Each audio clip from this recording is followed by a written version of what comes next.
जैसा कि last episode में हमने देखा कि तांग शैंग बहुत ज्यादा घायल हो गया था और क्रोकोडाइल मास्टर तांग शैंग को जान से मारने के लिए आगे आ रहे थे कि तभी वहाँ हाइथियान सेक्ट आ जाती है और तांग हाउ जोर से चिल्लाकर कहता है कि आखिर किसमें इतनी हिम्मत हुई जिसने मेरे बेटे को कष्ट पहुँचाया। वही मास्टर ग्वांग मास्टर से लड़ रहा है और पॉइजन मास्टर उस पर स्नेक क्वीन मेड्यूसा की स्पिरिट बोन टेक्निक का यूज करता है और मेड्यूसा गेज से ऊपर हमला करते हैं, लेकिन मास्टर ग्वांग हर एक बार से अपनी तीरों की मदद से बच जाते हैं और उन पर लगातार तीर छोड़ने लगते हैं और फिर अल्टीमेटम लाइट का यूज करके उन पर अपना अटैक करते हैं। पॉइजन मास्टर भी जेड स्नेक गॉड लाइट का यूज करते हैं और दोनों का लाइट अटैक एक दूसरे से टकराता है और इसी बीच मास्टर ग्वांग और भी कई सारे तीर छोड़ देता है और उनका अटैक पॉइजन मास्टर के ऊपर भारी पड़ रहा है और पॉइजन मास्टर हार जाते हैं और मास्टर ग्वांग जल्दी से आगे निकल जाते हैं और एम्परर जू पर हमला करने लगते हैं।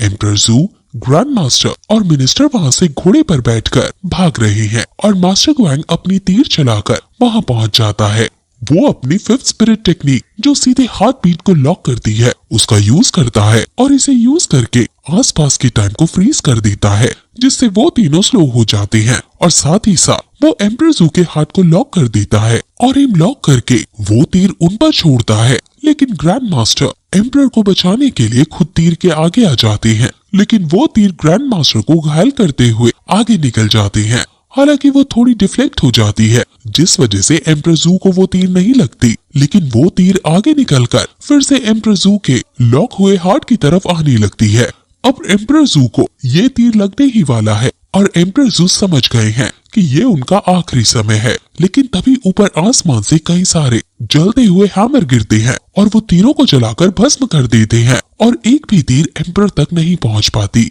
वहाँ इतनी सारी जलते हुए हैमर गिर रहे हैं मानो आग की शोलों की बारिश हो रही हो। मास्टर ग्वांग की हर एक तीर के साथ उनका ऑरा भी वही नष्ट हो जाता है और आसपास इतने सारे हाउतियान सेक्ट के डिसाइपल को देखकर एम्परर खुश हो जाते हैं। तभी वहाँ तांग सियाओ आते हैं जो डिसाइपल से फॉर्मेशन क्रिएट करने को कहते हैं और हाउतियान फॉर्मेशन क्रिएट करके वो मास्टर ग्वांग से लड़ने के लिए एकदम तैयार है। मास्टर ग्वांग गुस्से में आगे बढ़ता है लेकिन उनकी फॉर्मेशन को नहीं तोड़ पाता और खुद ही उनके हैमर से टकराकर पीछे गिर जाता है। मास्टर ग्वांग पूछता है कि आखिर तुम कौन हो, जिस पर पॉइजन मास्टर समझ जाते हैं कि ये मास्टर तांग सियाओ है और ये इनकी फेमस फॉर हैमर की सेना है। वहीं दूसरी तरफ तांग हाओ क्रोकोडाइल मास्टर से कहता है कि तो तुम हो जिसने मेरे बेटे को नुकसान पहुंचाया, जिस पर क्रोकोडाइल मास्टर हाँ कहता है और कहता है कि तो क्या हाउतियान सेक्ट एक कायर सेक्ट है और तुम क्या सोचते हो कि आखिर तुम लोग वापस आ जाओगे तो इन्हें जीत दिला दोगे।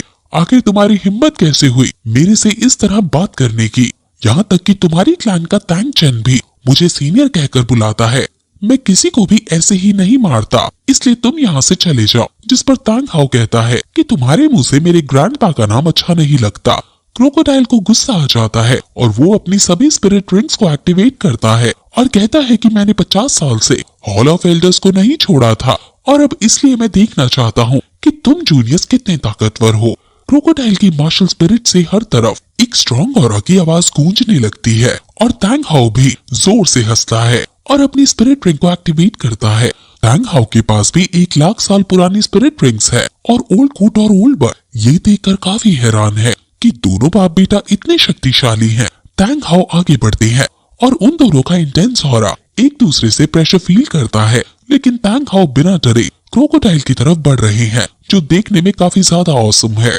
वो अपनी मार्शल स्पिरिट को एक्टिवेट करते हैं और अपनी हैमर की असली पावर यूज करते हैं। क्रोकोडाइल भी समझ जाते हैं कि इसका ऑरा तो काफी स्ट्रॉन्ग है। वो फिर तुरंत उस पर अपनी पूंछ से हमला करते हैं और तांग हाओ भी अपने हैमर से उस पर हमला करता है और इस हमले से क्रोकोडाइल मास्टर दूर जाकर गिरता है। वो शायद भूल गया है कि ये तांग हाओ है जिसने अपनी जवानी में अकेले ही अपनी वाइफ को बचाने के लिए मार्शल सोल हॉल के सभी सोल लैंड मास्टर्स को हरा दिया था और अब तो इसके पास लाख साल पुरानी सोल रिंग्स और एंसेस्टर्स की दी गई पुरानी सोल बोन्स भी हैं। क्रोकोडाइल मास्टर ये देखकर हैरान है। मास्टर ग्वांग भी हाउतियान फॉर्मेशन से चोट खाया हुआ परेशान है और वो अब उनसे लड़ने के लिए तैयार होने लगता है। वही पॉइजन मास्टर तुरंत ग्रैंड मास्टर को लेकर उन्हें देखने लगते हैं और उनका इलाज करने लगते हैं। डीन फ्रैंडर और अर्लॉक चिंता में आ जाते हैं और वहीं दूसरी तरफ मास्टर गुआंग हाउ ट्रांसफॉर्मेशन को तोड़ने के लिए उसकी तरफ बढ़ते जाते हैं। उनके साथ मास्टर गुआंग को रोकने की कोशिश करते हैं कि तुम उसे नहीं तोड़ पाओगे,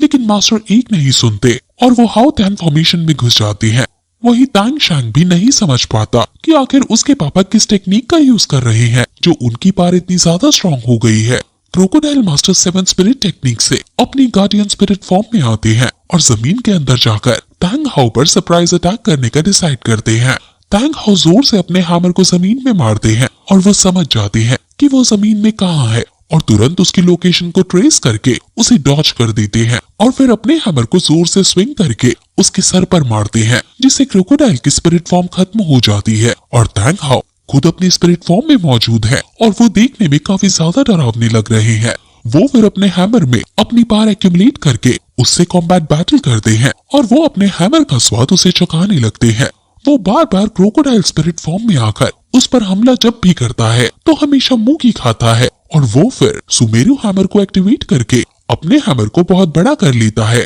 और क्रोकोडाइल के ऊपर जोर से मारता है और क्रोकोडाइल उस अटैक में पिस जाता है। क्रोकोडाइल मास्टर नीचे घायल होकर गिर जाता है और सोचने लगता है कि आखिर ये सुमेरु हैमर क्या है और आखिर ये कौन सी स्पिरिट टेक्निक है और आखिर ये इतनी स्ट्रॉन्ग कैसे हो सकती है। और फिर ये एपिसोड यहीं खत्म हो जाता है और अब हम आपसे अगले वीडियो में मिलते हैं। तब तक के लिए बाय।